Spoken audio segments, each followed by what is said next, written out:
I'm bringing you my first tutorial, and it's going to be on this little spin transition here. I used it in my latest edit, right about here, around here.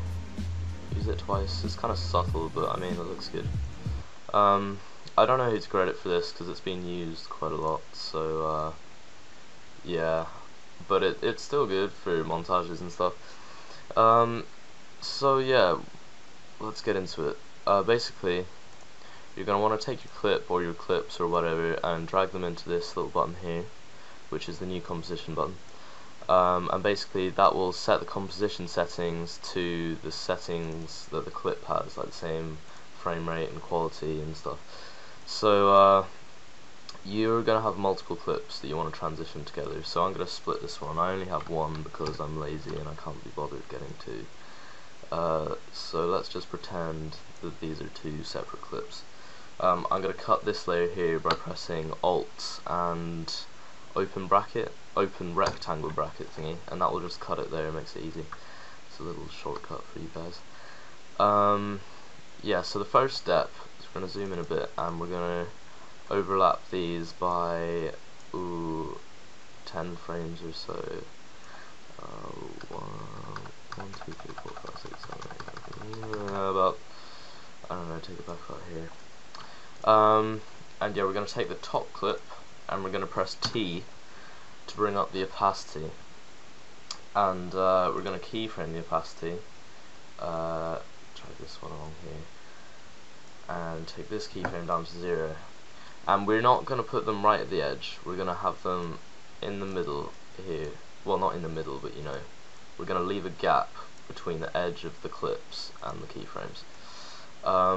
So that will give us a nice little fade in like this. And then the second step, we're going to add an adjustment layer, and you can do that by right clicking new adjustment layer, but an easier way to do it is Control Alt Y, and that will bring up this purple thing.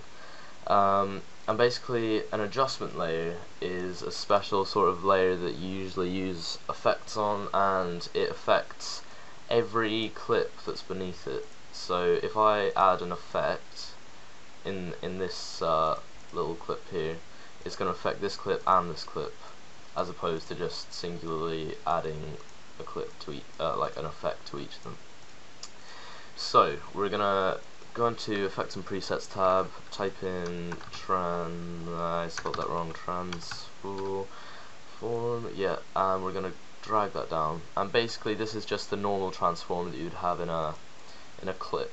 Like you see, this has the transform. This is just that, but for adjustment layers basically.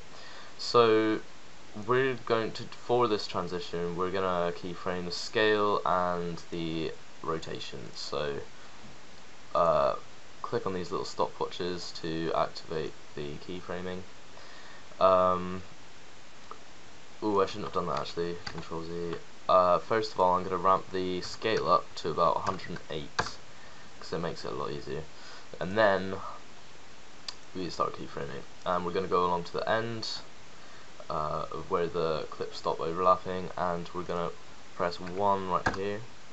And what that means is that's one full rotation, like 360 degrees. So yeah, and if we press U, that's going to bring up all the keyframes, and we can add another one at the end of here. So as you can see right now, it looks really shit. And we're going to fix this by going into the middle here, adding another scale keyframe, and we're going to take that up to about 250-ish. It depends what you think looks good. And then it's still kind of shit, so we're gonna highlight all these and press F9, and what that does is that's easy ease. You can also do it by selecting the keyframes and then going to, oh no, that's wrong, going to keyframe assistant, easy ease, but I prefer to do F9 because it's quicker. So we're gonna highlight the scale keyframe and go to this thing over here. This is the graph editor, and you'll see this easy ease all these keyframes are easy eased, but if I had them just normal, they would look a bit like this, so it would just be straight transition, but this easy ease makes it a lot smoother, and it's really really useful. So we're going to drag these little toggles in just a little bit,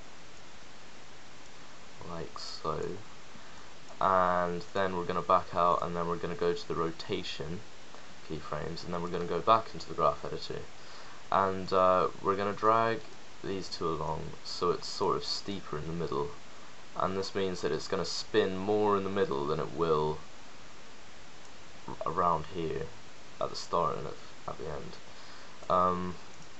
And there's still a tiny bit of black around here, so we want to get rid of all of that. So I think the best way to do that is just to go here and take the scale up.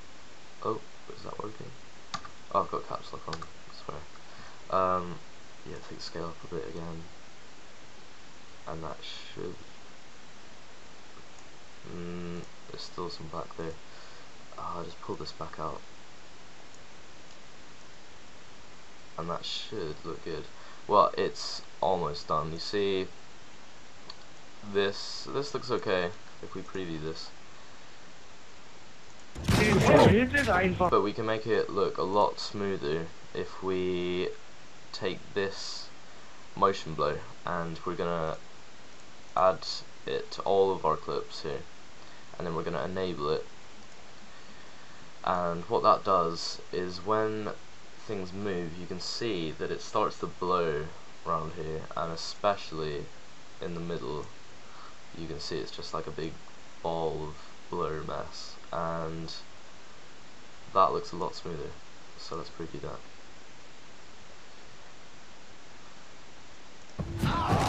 Yeah, that doesn't look too shabby. So this has been my first tutorial.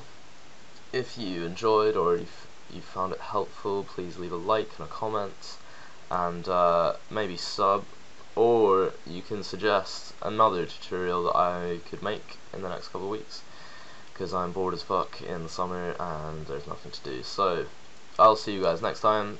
This has been Farrow. I'm out. Peace.